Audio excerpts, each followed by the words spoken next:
Hello అండి. Welcome to our channel సరే story time. ఈరోజు చెప్పుకోబోయే కథ పరాణసఖి. కథలోకి వెళ్ళిపోయే ముందు తప్పకుండా లైక్ చేసి కామెంట్స్ ఇచ్చి సబ్స్క్రైబ్ చేసుకోండి ఫ్రెండ్స్. ఇక ఆలస్యం ఎందుకు, కథ చూసేద్దామా. పరాణసఖి 70 ఎపిసోడ్. అవని డోర్ తీయగానే రిషి అటువైపు చూసి కళ్ళు కూడా ఆర్పటం మర్చిపోయాడు. అవని గుండెల నుంచి మోకాళ్ళపై వరకు టవల్ చుట్టుకొని బయటకు వచ్చి రిషి ఎదుట నిలబడి కళ్ళు ఆర్పకుండా చూస్తూ ఉన్న రిషి ముఖం మీద ఉఫ్ అని ఊదింది. అప్పుడు రిషి ఈ లోకంలోకి వచ్చి, ఏయ్ ఏంటిది ఇలా వచ్చావు అని కంగారు పడుతూ అడిగాడు. మరి ఎలా రమ్మంటారు? విప్పేసుకొని రమ్మంటారా? అవని, నువ్వు ఇలా మాట్లాడితే మీ ఇంటికి పంపిస్తాను అని బెదిరించాడు. పంపించండి, వెళ్తాను, నాకేమైనా భయమా? అవని అలా అనగానే సీరియస్గా చూసి మళ్ళీ తల తిప్పుకొని ముందు బట్టలు వేసుకో అన్నాడు. మీరిస్తే కదా వేసుకునేది అని అన్నది అవని. నేనివ్వటం ఏంటి, తీసుకొని వేసుకోవచ్చు కదా అని అన్నాడు రిషి. అయితే కబోర్డ్లో చీరలు తీసి కట్టుకుంటాను, మీకు ఓకే కదా అని అన్నది. నువ్వు నా పాలిట రాక్షసివే అని పళ్ళు కొరుకుతూ వెళ్ళి అవనికి డ్రెస్ తీసుకొని వచ్చి, ఇదిగో ఇవి వేసుకో అన్నాడు. ఎటు తీసుకొచ్చారు కదా, మీరే వేయొచ్చు కదా అంటూ రిషికి దగ్గరగా వచ్చింది. ఒంటి మీద రెడ్ టర్కీ టవల్ చుట్టుకొని ఉండటం వల్ల బాడీ అంతా తెల్లగా మెరిసిపోతూ కనిపించింది. అవనిని అలా చూస్తుంటే రిషికైతే ఏదోలా అయిపోతూ ఉంది. దానికి తోడు అవని అలా దగ్గరగా వచ్చి మాట్లాడుతుంటే అవని బాడీ నుంచి వచ్చే ఆ జాస్మిన్ స్మెల్కి మనసంతా మత్తుగా అనిపించి అవనిని కౌగిల్లో బంధించి తన మనసులో చెలరేగే అలజడిని శాంతపరచాలని అనిపించింది. కానీ రిషి మనసుని కంట్రోల్ చేసుకుంటూ, నీకు ప్యాంటు షర్టు వేసుకోవటం రాదా? మీ ప్యాంటు షర్ట్లు వేసుకోవటం నాకేమొచ్చు అంటూ చేతులిచ్చింది.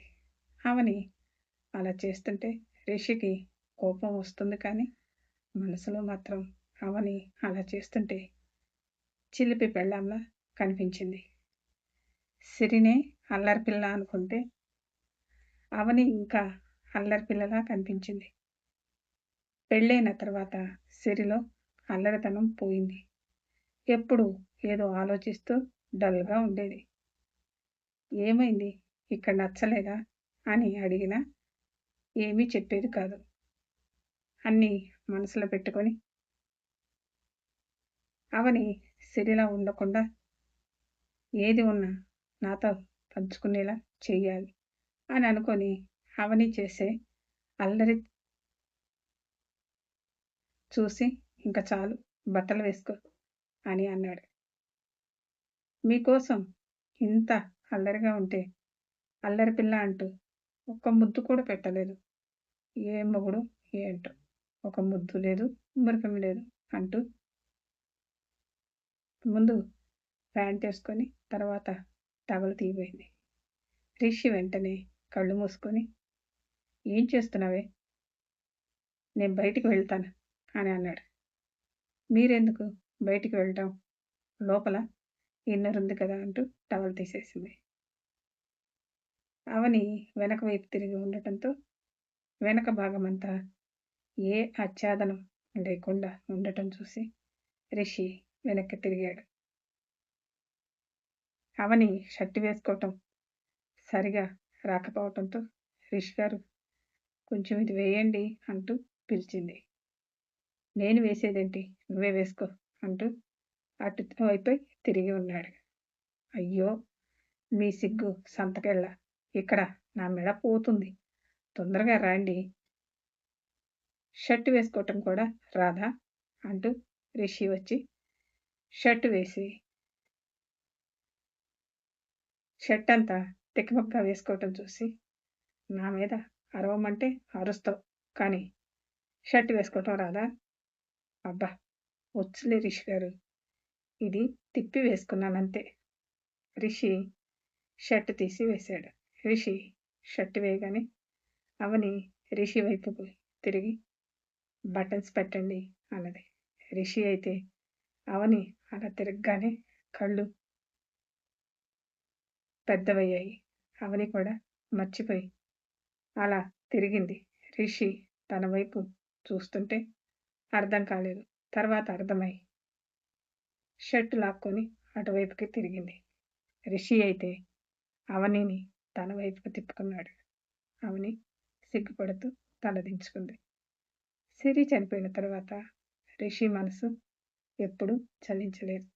అవని మీద కోపంతో అప్పుడప్పుడు అవనిని కిస్ చేయటం, హక్ చేసుకోవటం లాంటివి చేశాడు. అవని మీద కోరిక మాత్రం ఎప్పుడూ కలగలేదు. ఈరోజు రిషి కళ్ళల్లో అవని మీద కోరిక కనిపించింది. అవని మనసులో అదే అనుకుంటూ రిషి వైపు చూసింది. రిషి చూపంతా తన గుండెల మీదే ఉంది. రిషి అలా చూస్తుంటే సిగ్గుతో రిషిని హత్తుకుంది అవని. అవని అలా చేయగానే రిషి మనసులో ఇంకా కోరిక ఎక్కువైంది.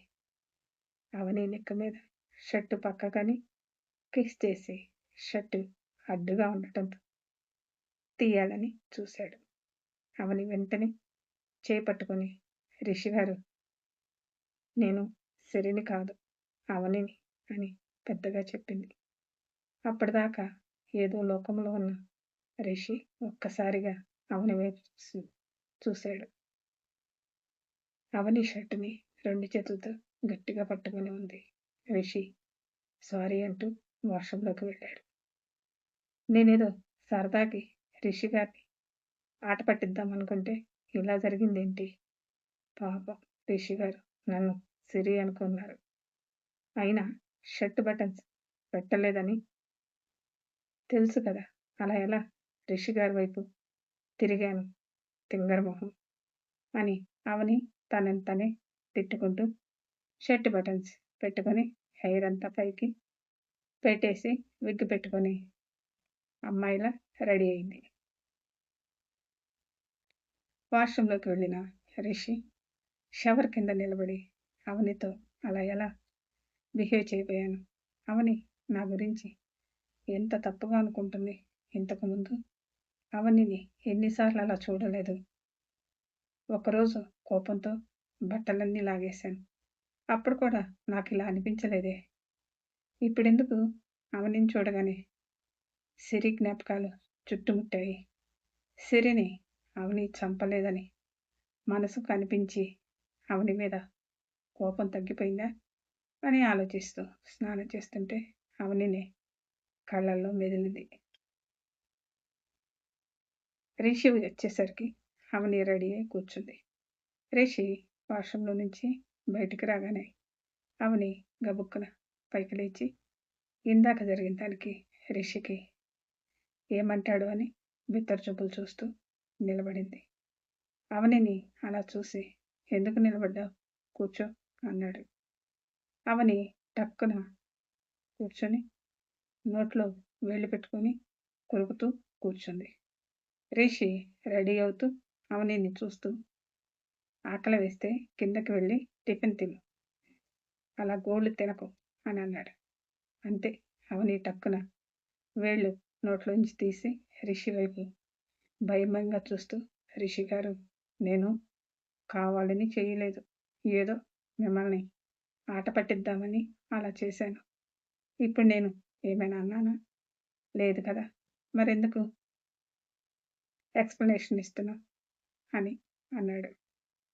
అయితే మీకు నా మీద ఏ కోపం లేదా అని ఫేస్ ఇన్నోసెంట్గా పెట్టి అడిగింది. నేను కోపంగా ఉంటే